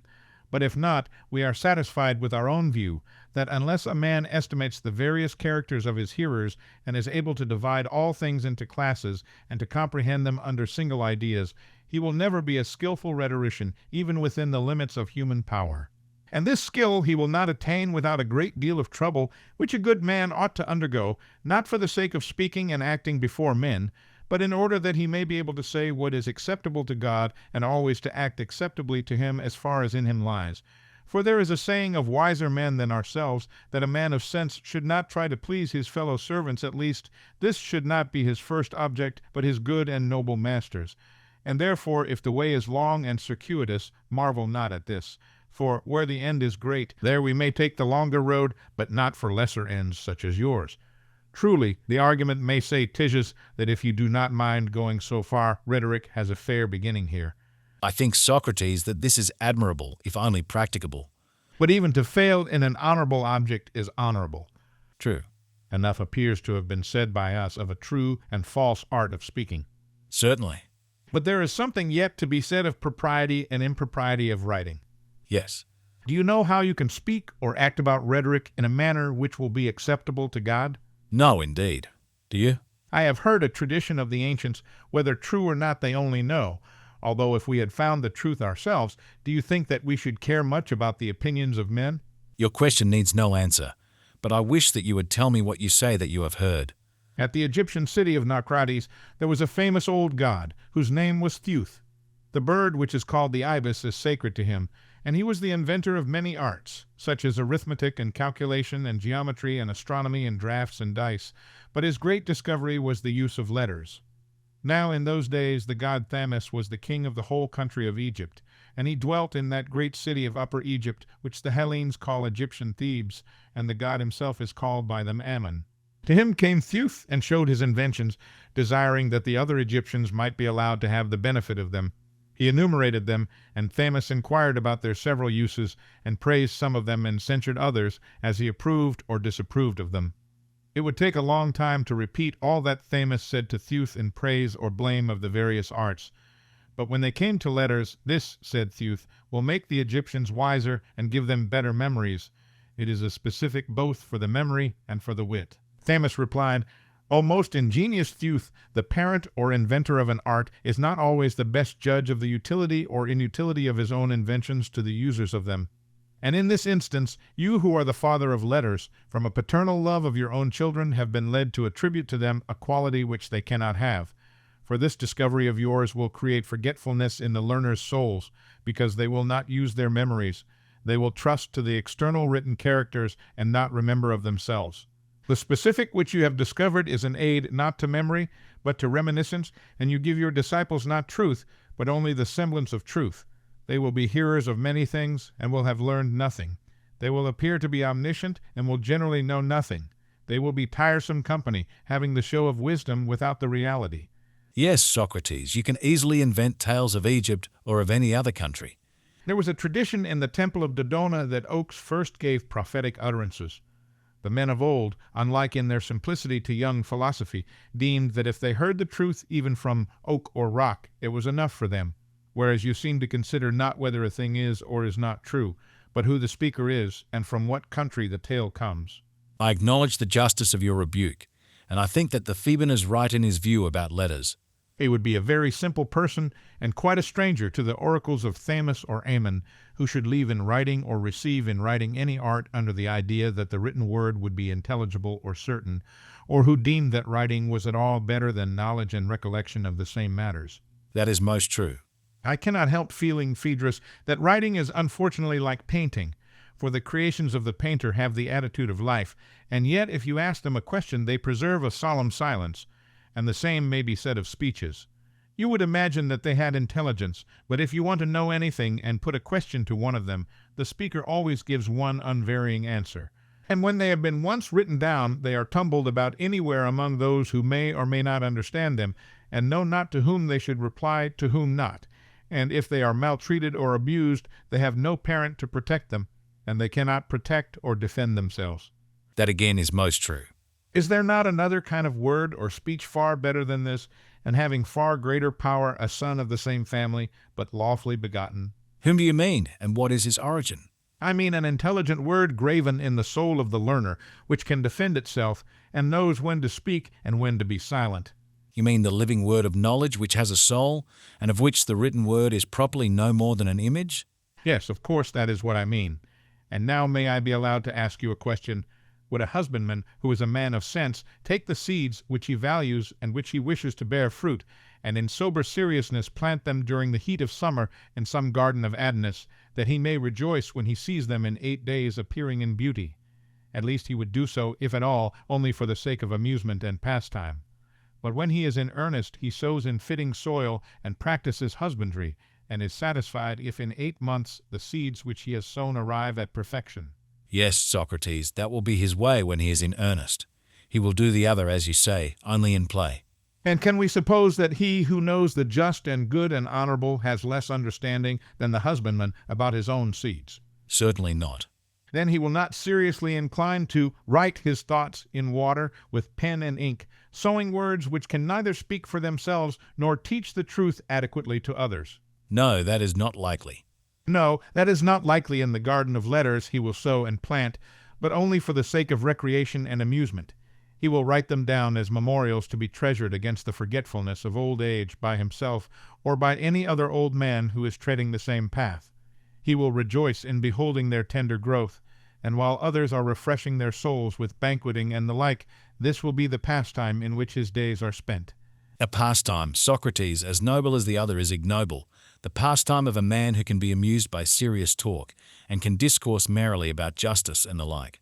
True, Phaedrus, but nobler far is the serious pursuit of the dialectician, who, finding a congenial soul, by the help of science sows and plants therein words which are able to help themselves and him who planted them, and are not unfruitful, but have in them a seed which others brought up in different soils render immortal, making the possessors of it happy to the utmost extent of human happiness. Far nobler, certainly. And now, Phaedrus, having agreed upon the premises, we may decide about the conclusion. About what conclusion? About Lysias, whom we censured, and his art of writing, and his discourses, and the rhetorical skill or want of skill which was shown in them. These are the questions which we sought to determine, and they brought us to this point. And I think that we are now pretty well informed about the nature of art and its opposite. Yes, I think with you, but I wish that you would repeat what was said. Until a man knows the truth of the several particulars of which he is writing or speaking, and is able to define them as they are, and having defined them again to divide them until they can be no longer divided, and until in like manner he is able to discern the nature of the soul, and discover the different modes of discourse which are adapted to different natures, and to arrange and dispose them in such a way that the simple form of speech may be addressed to the simpler nature, and the complex and composite to the more complex nature. Until he has accomplished all this, he will be unable to handle arguments according to rules of art, as far as their nature allows them to be subjected to art, either for the purpose of teaching or persuading. Such is the view which is implied in the whole preceding argument. Yes, that was our view, certainly. Secondly, as to the censure which was passed on the speaking or writing of discourses, and how they might be rightly or wrongly censured, did not our previous argument show? Show what? That whether Lysias or any other writer that ever was or will be, whether private man or statesman, proposes laws and so becomes the author of a political treatise, fancying that there is any great certainty and clearness in his performance, the fact of his so writing is only a disgrace to him, whatever men may say. For not to know the nature of justice and injustice, and good and evil, and not to be able to distinguish the dream from the reality, cannot in truth be otherwise than disgraceful to him, even though he have the applause of the whole world. Certainly.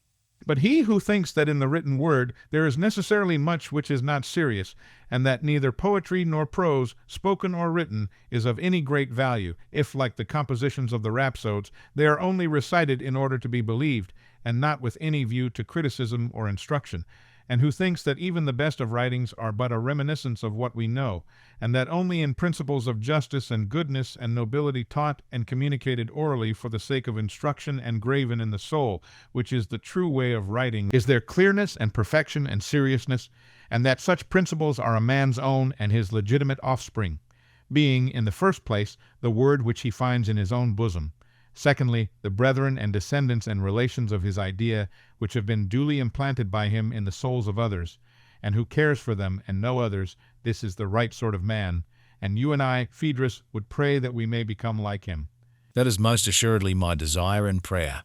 And now the play is played out, and of rhetoric enough.